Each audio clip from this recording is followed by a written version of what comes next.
విద్యుత్కు సంబంధించినటువంటి రాష్ట్ర ప్రభుత్వం గతంలో కొనుగోలు చేసిన వ్యవహారమై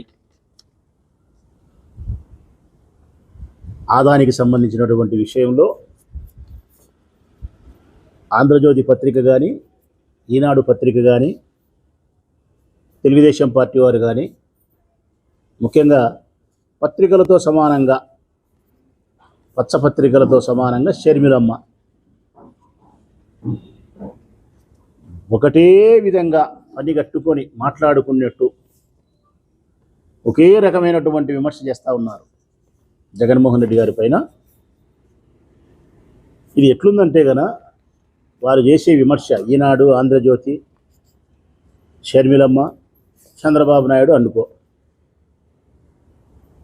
దున్నపోతు ఈనిందంటే దూడను ఘాటిపాట కట్టే అనే సంధానం ఉంది.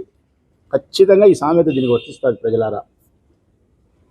నేను ప్రతి ప్రకటన ప్రజల కోసమే చేస్తూ ఉన్నా. నేను ప్రజలకు సత్యం తెలియాలని, ప్రజల హృదయాలలో విషయాన్ని నింపాలనే ప్రయత్నం ఈ పత్రికలు, చంద్రబాబు నాయుడు, షర్మిలమ్మ చేస్తున్నారు. అదే ప్రజలకు నిజం తెలియాలనేది నా తాపత్రయం. వీరి విమర్శలు ఎట్లున్నాయంటే, దున్నపోతు ఈనిందంటే దూడను ఘాటిపాట కట్టే అంటున్నారు. కనీసం వీళ్ళు మంచివారైతే, వీళ్ళు వివేకవంతులైతే దున్నపోతే ఈనదయ్యా, ఎక్కడి నుంచి దూడను ఘాటిపాట కట్టేయాలా అని చెప్పాలా.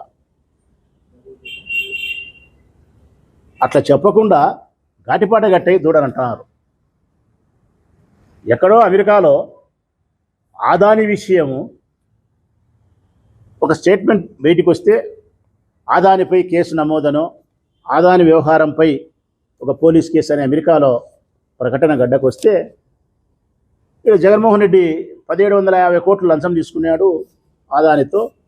అమెరికాలో కేసు బుక్ అయిందంట, జగన్మోహన్ రెడ్డి గారి పేరు ఉందంట. అమెరికా నుంచి పోలీసులు నేరుగా జగన్మోహన్ రెడ్డి ఇంటి మీద దిగి అట్లనే లిఫ్ట్ చేసుకొని అమెరికాకు పోతారంట అని చెప్తారు.